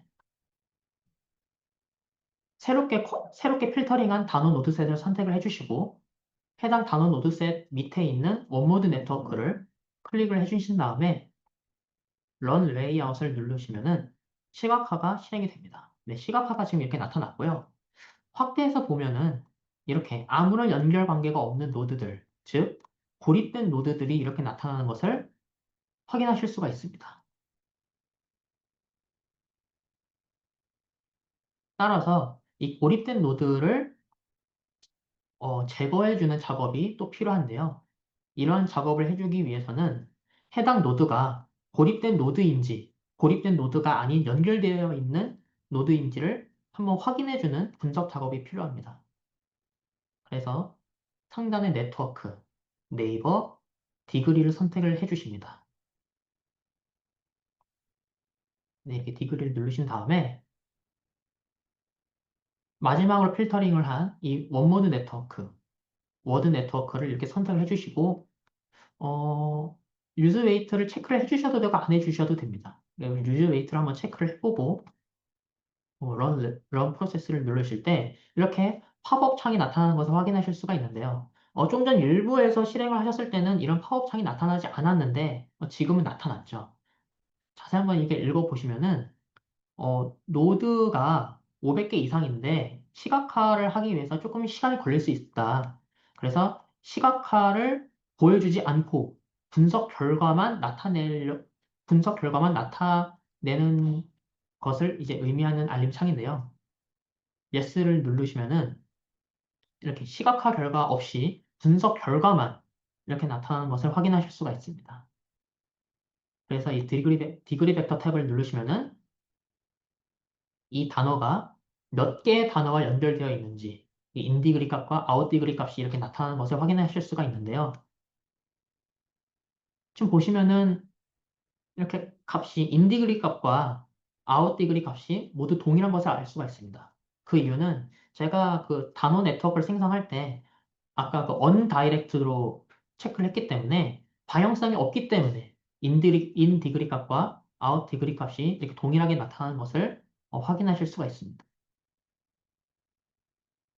네, 그리고 노드 타입 탭으로 이동을 하시면은 이렇게 해당 단어가 고립된 노드인지 고립된 노드가 아닌 단어인지가 이렇게 속성 값으로 나타나는 것을 확인하실 수가 있습니다.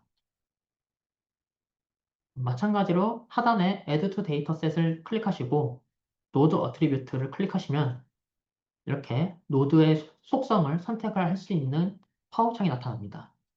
노드 타입을 체크를 해주시고 OK를 누르시면은 이렇게 워드 노드 셋으로 성공적으로 추가가 됐다는 알림이 뜹니다. 그래서 다시 워드 노드 셋으로 들어가 보면은 이렇게 노드 타입이 새롭게 추가가 되는 것을 확인하실 수가 있습니다. 자, 그런 다음에 다시 이 아이솔레이터가 아닌 연결 관계가 있는 단어 노드 셋만 남기기 위해서 또다시 쿼리 기능으로 이 쿼리 작업을 해주셔야 합니다. 그래서 상단에 쿼리를 클릭을 해주시고 좀 전에 입력했던 쿼리 에디터는 이렇게 화살표를 누르시면은 이렇게 리셋이 되는 것을 확인하실 수가 있습니다. 셀렉트 데이터셋에 새롭게 필터링을 한 이 워드 노드 셋을 클릭을 하시면은 이렇게 노드 타입이 나타나는 것을 확인하실 수가 있습니다. 노드 타입, 그다음에 아이솔레이트가 아닌 노드들로만 필터링을 하려고 하기 때문에 이렇게 느낌표와 이꼴이 같이 있는 부정을 의미하는 연산자를 이렇게 입력을 해주시고 아이솔레이트 이렇게 입력을 해주시면 됩니다. 즉 노드 타입이 아이솔레이트가 아닌 단어들만 필터링 하겠다라는 의미입니다. 참고로 이렇게 직접 이렇게 값을 입력을 하실 때는 이렇게 반드시 쌍따옴표를 사용을 해주셔야 됩니다. 런 쿼리를 누르시면은 567개 단어 중에서 322개의 단어가 고립된 노드가 아닌 연결 관계가 있는 단어 노드셋이라는 것을 이렇게 필터링 결과가 알려주고 있습니다. 마찬가지로 apply result를 누르신 다음에 현재 워크스페이스에 저장을 하기 위해서 두 번째를 체크를 해주시고 add result를 누르시면은 이렇게 최종적으로 필터링을 한 단어 노드셋과 원모드 네트워크가 이렇게 나타나는 것을 확인하실 수가 있습니다. 마찬가지로 리네임을 통해서 노드셋과 네트워크 이름을 변경해 주도록 하겠습니다.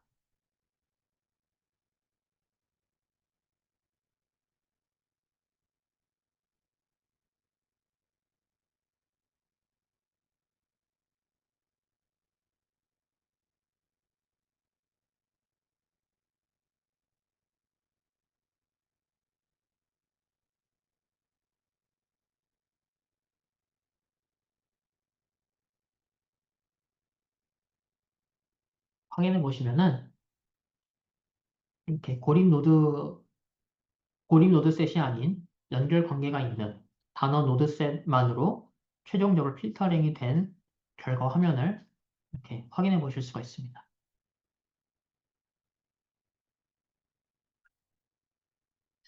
네, 이제 좀 전에 최종적으로 생성한 키워드 네트워크를 다시 시각화해 보도록 하겠습니다.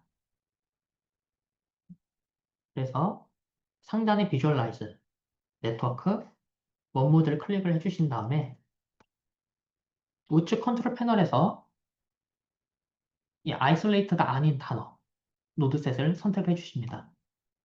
마찬가지로 그 밑에 있는 원모드 네트워크, 단어 네트워크를 선택을 해주신 다음에 런 레이아웃을 클릭을 해주시면은 네, 이렇게 시각화 결과가 나타나는 것을 확인하실 수가 있습니다. 이전에 생성했던 단어 네트워크 시각화와 달리 지금은 고립 노드가 사라지고 연결 관계가 있는 노드들끼리의 시각화가 생성된 것을 알 수 있습니다. 네, 이제 네트워크 시각화를 스타일링 해보도록 하겠습니다. 우측 컨트롤 패널에 스타일 탭을 클릭하신 다음에 노드의 크기를 단어의 빈도수로 적용을 하면은 빈도수가 클수록 노드의 크기가 커지고 빈도가 작을수록 노드의 크기가 작아지는 것을 확인하실 수 있는데요. 이렇게 사이즈 옆에 있는 이 네모난 아이콘을 선택을 해주시면은 하단에 이렇게 목록이 활성화가 되는 것을 확인하실 수가 있고요.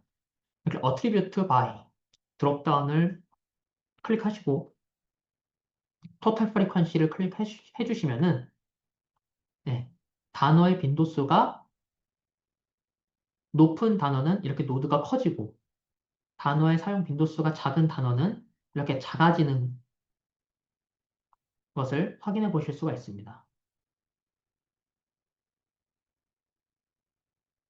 네, 이번에는 링크 탭을 클릭을 해주신 다음에 어, 이번에는 링크의 두께를 단어 간의 연결수로 적용하여서 연결 횟수가 많을수록 링크의 두께를 굵게 만들고 연결 횟수가 적을수록 링크의 굵기를 얇게 스타일링 해보도록 하겠습니다.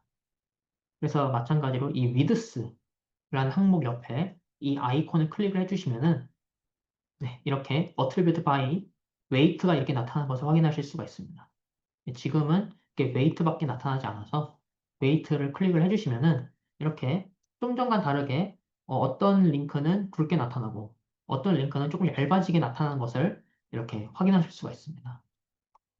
그래서 단어의 빈도수가 큰 단어일수록 노드의 크기가 커지고 단어 간의 연결 관계가 많을수록 이렇게 굵어지고 단어 간의 연결 관계가 적을수록 링크의 두께가 얇아지는 시각화 결과를 이렇게 확인해 보실 수가 있습니다.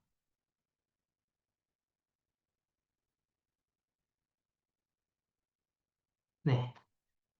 네, 마지막으로 2024년에서 2025년까지 1년 동안 발행된 인공지능 관련 해외 논문들은 어떤 주제로 쓰였는지 토픽 모델링 분석을 통한 연구 동향 분석을 해보겠습니다. 네. 토픽 모델링을 수행하기 앞서 먼저 몇 개의 토픽으로 분석을 해야 가장 적절한 토픽 모델링 분석이 나오는지 확인해 볼 필요가 있습니다.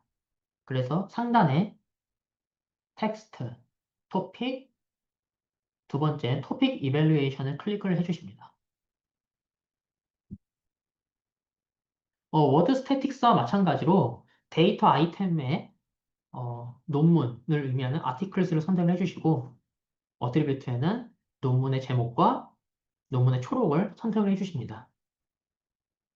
언어는 영어를 선택을 해주시고 케이스 센서티브를 체크를 해서 대소 문자를 구분을 하도록 하겠습니다. 그리고 유저 딕셔너리 사용자 사전을 적용을 해주겠습니다. 유의어 사전과 지정어 사전과 제외어 사전을 이렇게 입력을 해줍니다. 이렇게 되면은 사용자 사전까지 적용이 된 거고요. 어, 워드 필터링이라는 항목이 있는데요. 이 단어 네트워크 생성 시에 좀 전 단어 네트워크 생성했을 때 제가 방금 허리문으로 적용했던 조건, 워드 필터링에도 동일하게 적용을 해서 분석에서 제외할 단어의 조건을 추가로 설정을 하도록 하겠습니다. 그래서 단어의 길이가 3 이상이고 단어의 빈도수가 2 이상인 단어들로 필터링하기 위해서는 이렇게 미니멈 월드 랭스를 3으로 지정을 해주시고 미니멈 워드 프리퀀시는 숫자 2로 이렇게 지정을 해주시면 됩니다. 그 밑에 이제 TF-IDF라고 있는데요. 이 TF-IDF 임계값 기준으로 추가적인 필터링을 적용을 하는 기능입니다.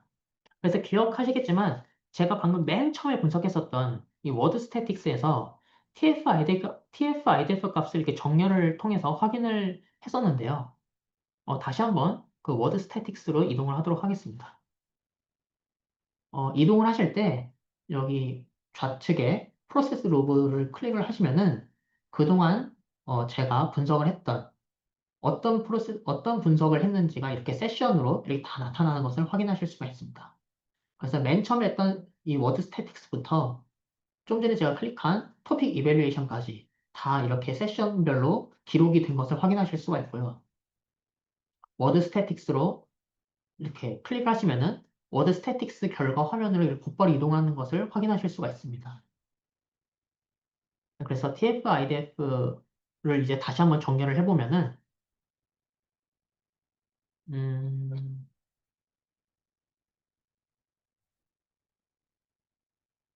연구자에 따라서 조금 다르긴 하겠지만은 이 TF-IDF 값의 이 임계점을 어디로 설정할지는 사실 답이 정해져 있지는 않습니다. 연구자가 분석을 해보고 가장 적합한 결과일 걸로 추정되는 그 값을 그대로 반영해 주시면 되는데요.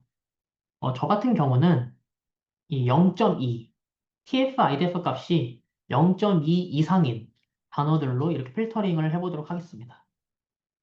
물론 나는 0.2가 아니라 0.1로 하고 싶은데 라고 하면은 0.1로 하셔도 되고 뭐 0.5로 하셔도 되고 상관없습니다.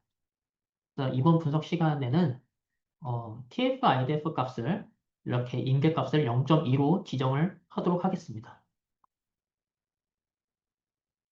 네, 그 밑에 이제 파라미터라고 있는데요. 이 파라미터에서는 적절한 토픽수를 알기 위한 조건을 설정하는 곳입니다. 그래서 이렇게 CV 값과 UMass 값이 있는데요. 이 시간에는 UMass를 선택을 하도록 하겠습니다. 네, 그 다음에는 이제 토픽수 범위를 지정하는 곳입니다. 어, 토픽수 3개부터 토픽수 10개까지 하나의 간격 중에서 가장 적절한 토픽수가 무엇인지 시뮬레이션을 통해서 확인을 해보도록 하겠습니다. 그 밑에 이제 알파와 에타 값이 있습니다. 이 알파는 문선의 주제의 분포를 확률값의 범위를 입력을 하는 공간이고요. 에타에는 주제별 단어 분포에 대한 사전 확률 분포값의 범위를 입력하는 공간입니다. 똑같이 0.01에서 0.02, 에타도 역시 0.01에서 0.02 이렇게 기본값을 일단 설정을 하도록 하겠습니다. 그 다음에 런 프로세스를 실행을 하시면은 토픽 이밸루에이션이 실행이 되는 것을 확인하실 수 있습니다. 네, 지금 제일 첫 번째 나타나는 이 리포트 화면에서 이 아래 표를 보시면은 coherence 그리고 perplexity 이렇게 나타나는 것을 확인하실 수가 있는데요. 시뮬레이션 결과 그 앞서 제가 설명을 좀 빠뜨린 것 같은데 이 of iteration 같은 경우 이렇게 기본값이 200이 되어 있는데요. 시뮬레이션 횟수를 의미합니다. 그래서 너무 적게 하면은 좀 성능이 떨어질 수 있고 또 이터레이션을 너무 많게 하면 뭐 1000, 뭐 2000, 뭐 이렇게 해서 실행을 하실 수 있겠지만 조금 시간이 불필요하게 많이 소요가 되는 그런 경우가 있기 때문에 이 적절한 이터레이션 값은 사용자가 직접 이렇게 지정을 해주시면 됩니다. 저 같은 경우는 가장 기본값으로 세팅되어 있는 200을 그냥 사용을 했고요. 그래서 이 시뮬레이션 결과 중 가장 높은 코헤런스 값과 시뮬레이션 중 가장 낮은 퍼플렉시티 값을 가진 모델을 표시하도록 합니다. 그래서 코헤런스 값은 높고 퍼플렉시티 값은 낮은 모델을 우선시하되 두 지표가 상충할 경우에는 도메인 지식 또는 시각화 결과를 종합적으로 고려를 해서 판단을 합니다. 이번 시간에는 가장 적절한 토픽 수를 3으로 선택을 하도록 하겠습니다. 그때 알파 값은 0.02, 그때 에타 값은 0.01로 이렇게 기억을 하고 있다가 이제 LDA 값에다가 적용을 해주시면 됩니다. 그래서 다시 상단 텍스트, 토픽, LDA를 클릭해 주신 다음에 마찬가지로 우측 컨트롤 패널에 토픽 이밸리에이션에서 설정했던 것과 동일하게 설정을 해주시면 되겠습니다. 그래서 articles, 그리고 논문의 타이틀과 초록, 그 다음에 English, 영어의 대소 문자를 구분을 하고, 보통 명사, 일반 명사, 그 다음에 사용자 사전을 적용을 합니다. 그리고 유의어, 지정어, 제외어 사전을 이렇게 적용을 해주신 다음에 워드 필터링, 단어의 길이는 3 이상, 단어의 사용 빈도수는 2 이상, TF IDF 값은 0.2 이상 이렇게 설정을 해주십니다. 그리고 마지막에 이제 파라미터라는 항목을 입력을 하는 것이 나타나는데요. 좀 전에 토픽 이밸루에이션에서 가장 적절한 토픽 수 3으로 3으로 이 값이 나왔기 때문에 여기에 이제 3을 입력을 하신 다음에 알파 값에는 0.02, 에타 값은 0.01로 0.01로 입력을 해줍니다. 그래서 of iteration 같은 경우는 기본 200으로 놓고 이제 LDA 토픽 모델링 분석을 수행하도록 하겠습니다.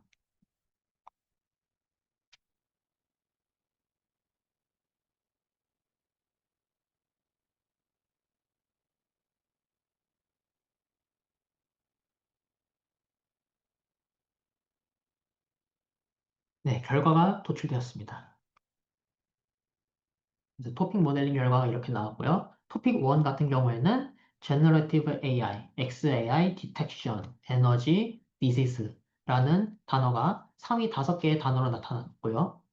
토픽 2 같은 경우에는 ChatGPT, Education, GAI, Disaster, Student라는 키가 상위 5개의 단어인 것으로 나타났고, 토픽 3 같은 경우는 Literacy, Education, Healthcare, Knowledge, Health라는 단어가 상위 5개 단어로 이렇게 나타나는 것을 확인하실 수가 있고, 토픽 1, 토픽 2, 토픽 3에 해당하는 문서가 총 몇 개인지도 이렇게 나타나는 것을 확인하실 수가 있습니다. 그래서 토픽 3 같은 경우가 약 37%를 기록하고 있었고, 토픽 1과 토픽 2는 똑같이 29개의 논문으로 약 32%를 차지하는 것을 확인하실 수가 있었습니다.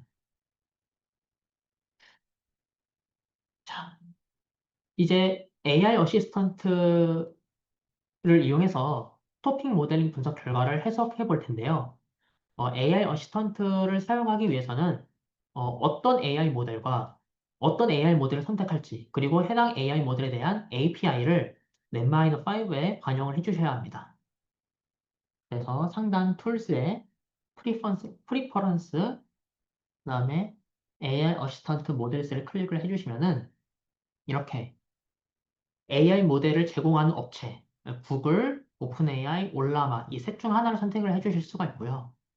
구글 같은 경우는 제미나이를 제공을 해주고 있기 때문에 이렇게 직접 모델명을 입력을 해주시고 해당 모델명에 해당하는 이 API 키를 이렇게 입력을 해주시면 됩니다. 지금 저 같은 경우는 미리 등록을 해놨기 때문에 이렇게 미리 세팅이 되어 있는 화면이 나타나는 것을 확인하실 수가 있고요. 어, 뭐 오픈 AI를 선택을 하실지, 뭐 개인적으로 뭐 올라마를 가지고 계시다면 이렇게 올라마를 선택을 하실지, 아니면 구글의 이 제미나이를 선택하실지는 선택을 해주시면 됩니다. 저 같은 경우는 미리 세팅이 되어 있었기 때문에 굳이 뭐 apply save를 누를 필요가 없고요. 만약에 처음 이렇게 입력을 해주시는 분 같은 경우는 이렇게 뭐 구글, 오픈 AI 또는 올라마 이렇게 선택을 해주시고 해당 모델명과 그 API 키를 이렇게 입력을 해주신 다음에 Verify 버튼을 클릭해 주시면은 해당 API가 이 모델과 잘 유효한지를 일단 체크를 하고요. 체크했을 때 이제 문제가 없으면은 이제 Apply 버튼을 누르신 다음에 Save 버튼으로 저장을 하시면 됩니다. 참고로 구글 제미나이 모델의 경우에는 무료 모델을 사용할 수 있습니다. 하지만 횟수의 제한이 있을 수 있기 때문에 이 부분 조금 유념해 주시기 바라고요. 올라마의 경우 별도 비용 없이 사용 가능한 무료 모델입니다. 다만 올라마 모델이 사용자 로컬 PC에도 이렇게 설치가 되어 있어야 사용 가능하다는 점 유의해 주시기 바랍니다. 네, 이렇게 그럼 이제 AI 어시스턴트 API 키를 이렇게 입력을 해주셨다는 전제하에서 이제 하단에 AI 어시스턴트를 클릭해 보도록 하겠습니다. 네.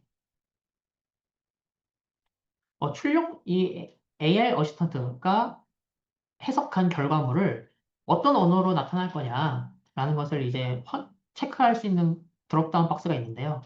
이렇게 이제 한국어, 영어, 일본어, 중국어, 스페인어 총 5개 언어를 선택할 수가 있고요. 저 같은 경우는 코리안을 선택해서 AI 분석 리포트를 이제 한국어로 확인할 수 있도록 설정을 하도록 하겠습니다. 그 다음에 이 데이터 디스크립션이나 뭐 노드 어트리뷰트 같은 경우에는 사용자 선택 사항입니다. 그래서 원하지 않으신 경우에는 뭐 아무것도 입력을 안 하시고 바로 이 Generate Response 버튼을 클릭을 해주셔도 상관없습니다. 대용량 데이터를 분석하실 경우에는 이 노드의 속성을 전달하는 것이 오히려 토큰 수를 증가시켜서 비용을 증가시킬 수 있다는 점 역시 유의해 주시기 바랍니다.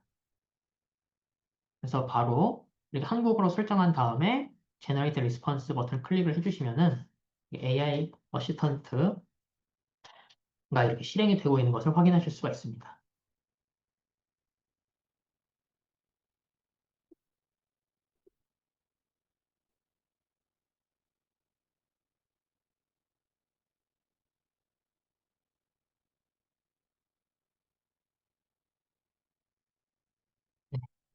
분석 결과가 도출되는 것을 확인하실 수가 있습니다. 특히 이 토픽 모델 분석을 통해서 기존의 연구자들이 가장 이제 어려워하던 부분이 각 토픽에 어떤 문서들이 들어있는지, 그리고 해당 토픽명을 아까 전에 이제 토픽 1, 토픽 2, 토픽 3로만 나타나 있는데 이거를 어떻게 적절한 토픽명으로 지어야 할지 이 부분에 상당히 많은 시간이 소요가 되는 것을 알고 있습니다.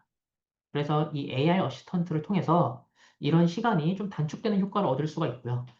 또한 지금 분석 결과를 좀 확인해 보시면은